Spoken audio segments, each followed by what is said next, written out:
She was in her room when she heard screaming between 2 and 2:30 a.m. She said that she locked herself in the room and heard the screaming just outside the door. All 4 victims had defensive wounds on their hands and wrists. It is very probable that the life-threatening injuries that they sustained killed them within a few hours of the incident. When Honolulu police got a call about a domestic disturbance on the morning of March 10th, 2024, they had no idea they were about to uncover one of the most horrifying crime scenes in Hawaii's history. At first, when officers arrived at the quiet Manoa home, everything seemed normal. No signs of a struggle, no one answering the door, so they left. But then, the caller rang 911 again. When officers returned just 45 minutes later, a tenant inside the house let them in. And that's when they saw it. 5 bodies. Paris Oda, his wife, Nako, and their 3 children, all brutally to death in their own home. And the most chilling part, the person responsible for this massacre was the very man who was supposed to protect them. But what could drive a father to commit such an unthinkable crime? As investigators dug deeper, they uncovered a dark truth, one of financial ruin, desperation, and a twisted belief that if he couldn't escape his debt, neither could his family. But to understand how everything happened, let's start at the beginning.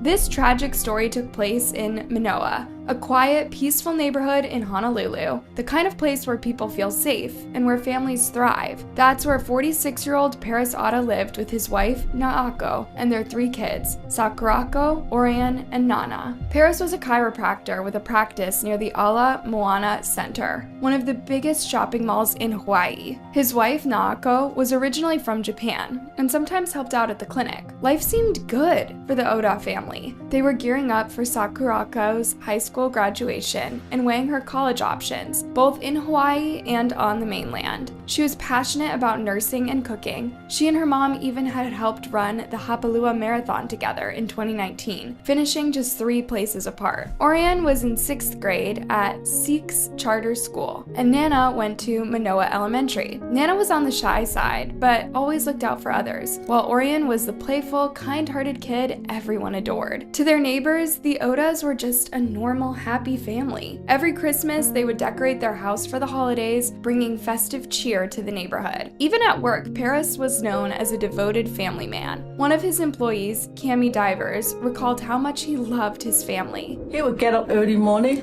to prepare their lunch and cook their breakfast, and he would let his wife sleep.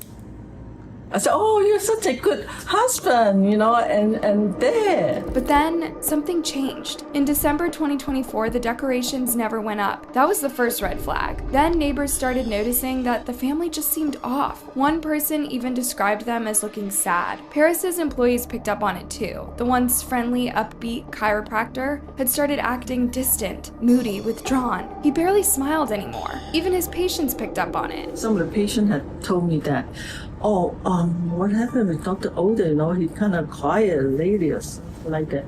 And I said, some of the patients, is it because of me? They said.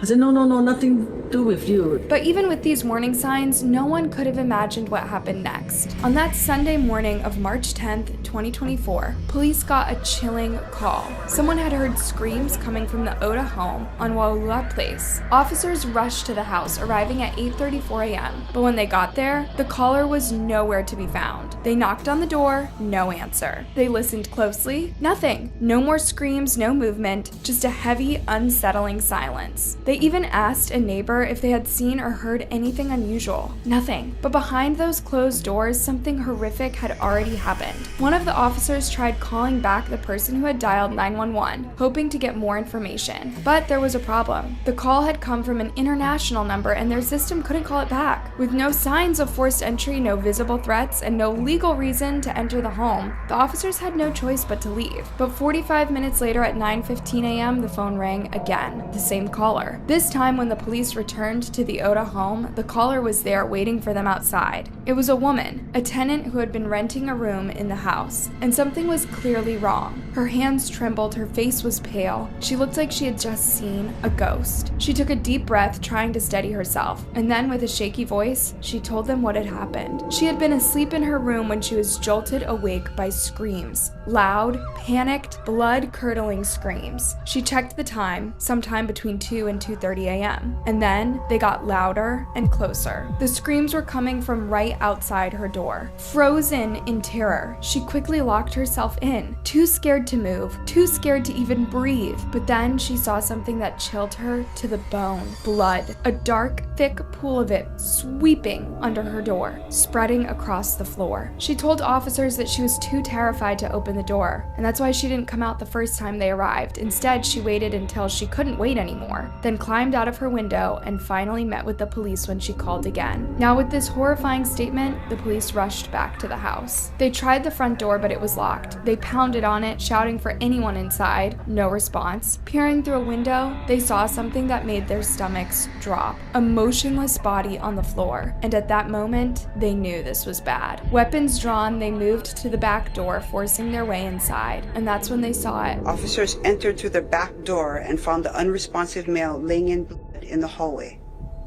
He had wounds to the chest and was deceased. He was later identified as 46-year-old Paris Oda. As officers stepped over his body, they saw it. A kitchen knife still clutched in his stiff right hand. But the nightmare was just beginning. Officers moved cautiously through the house, clearing it room by room, and what they found was horrifying. In the first bedroom, a young girl lying on the floor drenched in red. Knife wounds covered her leg and upper body. She was later identified as 17-year-old Sakurako. Then, in the next room, officers discovered a young boy, lifeless in his bed, knife wounds to his chest. This was 12-year-old Orion. The officers followed a trail of red to the master bedroom, where the scene grew even darker. Another child, face down, deep wounds carved into her back. That was 10-year-old Nana. And just behind the door, as if she had fought to protect them all until the very end, her mother, Naoko Oda, 48 years old, her body riddled with jab wounds. The crime scene left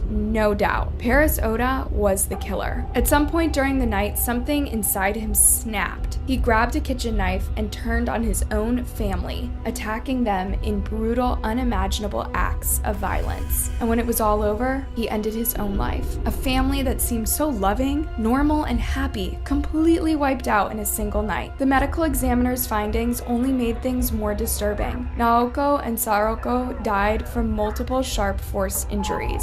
Orion and Nana suffered fatal knife wounds to their torsos. And the most gut-wrenching part, they fought back. The autopsy revealed defensive wounds on their hands and wrists, proof that they had tried desperately to protect themselves, but Paris overpowered them. The police believe they succumbed to their injuries just hours after the attack. The timeline lined up exactly with what the tenant had reported. The horror unfolded around 2 or 2:30 a.m. A small memorial of flowers at the house where less than 12 hours earlier, Honolulu police discovered the bodies of 5 people on Sunday morning.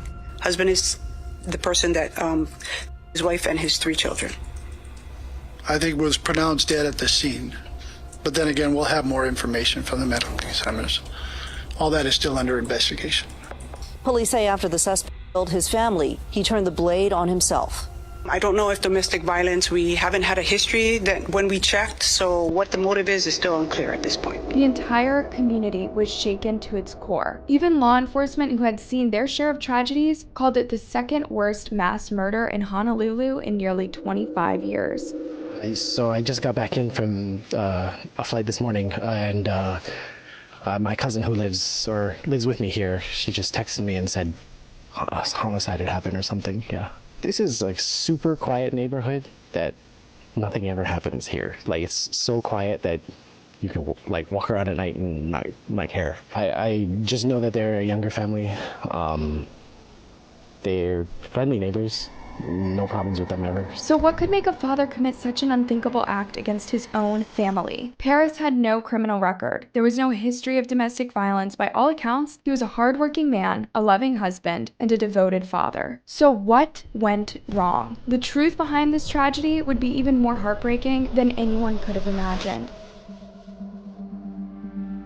As investigators dug deeper, trying to piece together what led Paris to commit such a horrific act, one thing became clear: money problems had been weighing on him for years. Paris had been drowning in financial struggles for a long time. He was behind on taxes, late on car and loan payments, and barely keeping his chiropractic business afloat. His financial troubles dated back to at least 2021, when the owners of his office building sued him and his company, Oda Ahana Chiropractic LLC, for nearly $90,000 in unpaid rent and fees. Court records showed that he had stopped paying rent in December 2017 and continued to rack up debt throughout the COVID-19 pandemic. In the end, he settled the case in December 2021, agreeing to pay $53,000. During the pandemic, Paris had also received a $26,934 Paycheck Protection Program loan to cover payroll for his 4 employees, a loan that was eventually forgiven, but the debt kept piling up. In June 2023, Paris and Naoko settled a state tax lion for $7,815. By December 2023, it was clear that he was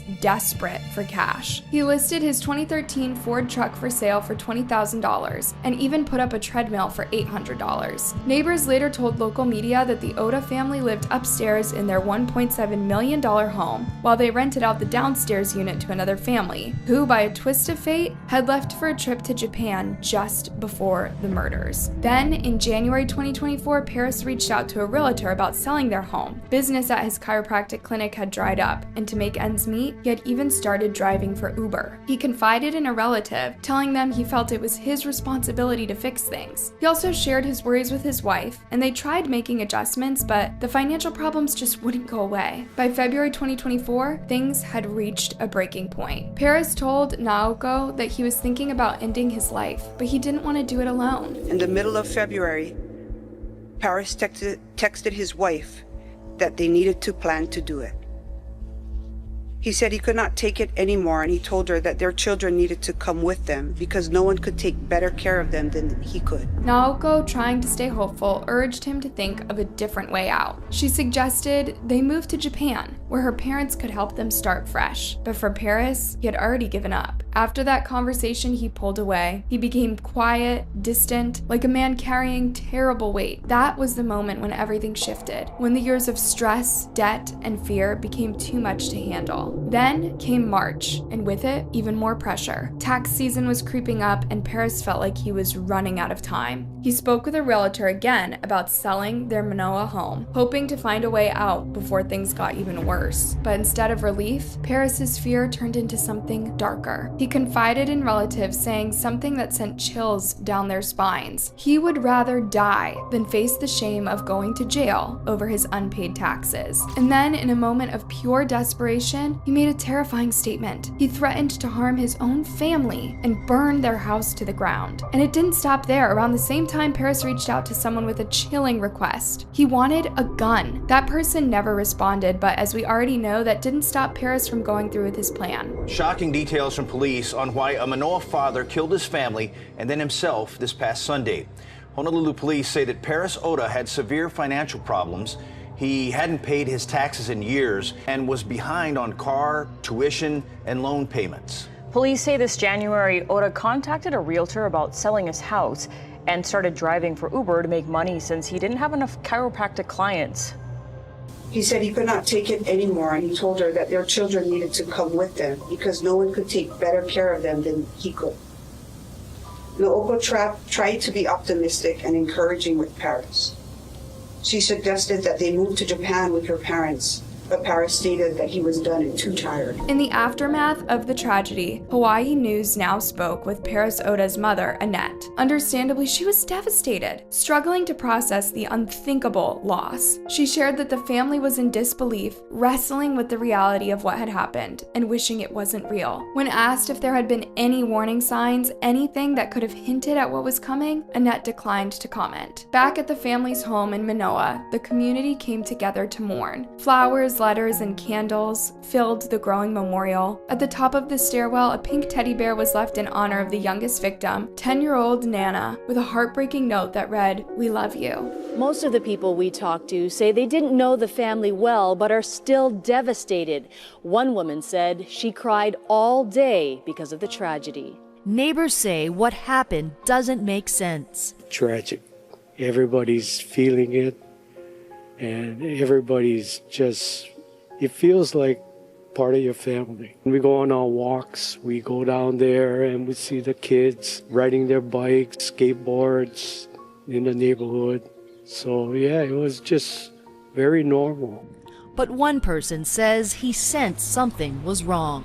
It didn't feel right seeing the kids walk past us throughout the week, making eye contact. I could see something in their eyes, like they were sad, couldn't figure it out. And then seeing this on the news, just, it hurts. For those who knew Paris, the news was almost impossible to believe. They had never heard anything unusual from the home. No loud fights, no disturbances. Paris had seemed completely normal. One of his former chiropractic patients, Martha Randolph, was shaken. She described him as trustworthy, calm, and professional, so much so that she never once questioned her safety in his care. The realization that he was capable of such a horrific act left her reeling. In the wake of the tragedy, the schools where the children studied stepped up to help students and staff process their grief. Ilani School, where 17-year-old Sakurako was a student, sent out an email inviting the school community to come together, even holding a special early morning chapel service for those who needed comfort. Sikh's charter school, where 12-year-old Orion attended, reached out to parents, letting them know that crisis counselors were available to support students. Manoa Elementary School, where 10-year-old Nana was a student, also provided a crisis intervention team to help the children cope with the loss of their classmate. Therapists like Britt Young, who specialized in helping families through trauma, stressed the importance of talking to children about what happened in an age-appropriate way. For younger children, like those in elementary and middle school, feelings of fear and uncertainty can be overwhelming. They might worry that if something like this could happen to another family, it could happen to them too. Parents can help by reassuring them and providing a sense of safety. For older kids, teenagers, and young adults, more open and honest conversations are important. Letting them ask questions, giving thoughtful answers, and simply being there to listen can help them process their emotions. But it's not just the kids who are struggling to come to terms with the tragedy. Even adults, whether they knew the Oda family or not, felt the weight of this loss. Tense reaction of like